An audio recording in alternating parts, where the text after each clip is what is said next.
because they need these big numbers so they can tell you that it's a mass uprising, even though we agree on nothing. Because if you just had one of these groups standing out there, they look like those crazy preachers that you see standing on campuses yelling at everybody, including the Christians. They'd be that crazy guy with the sign screaming into the sky, yelling into the wind. But if I'm able to stand there with enough people, you see the forest and you don't see the trees. And it becomes this massive uprising, even though we don't agree on anything except we hate Donald Trump. That's the one thing that brings us together. They scream, he's a dictator.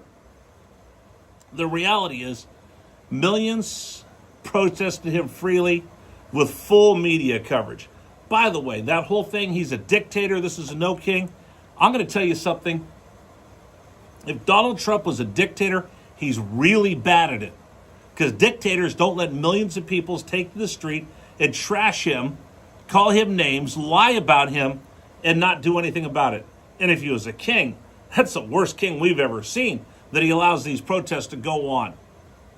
You see, here's the reality. Which side acts like a monarchy, where they crown and anoint the next ruler?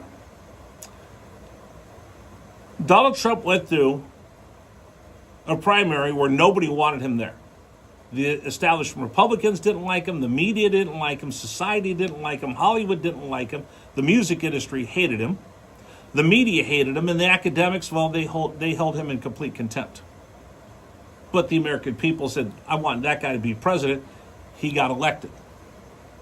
Nobody anointed him. Nobody crowned him. In fact, they stood in his way to try to stop him from getting there. So who acts more like a monarch?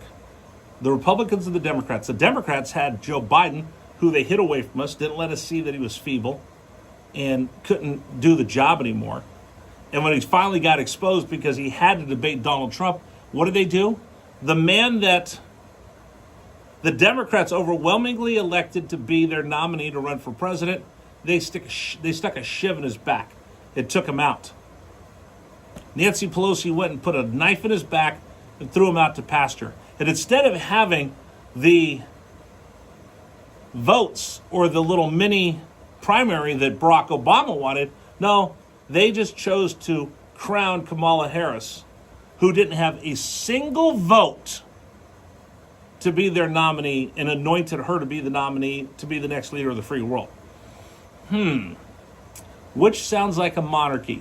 The one where the people elected Donald Trump to be the nominee to run for president,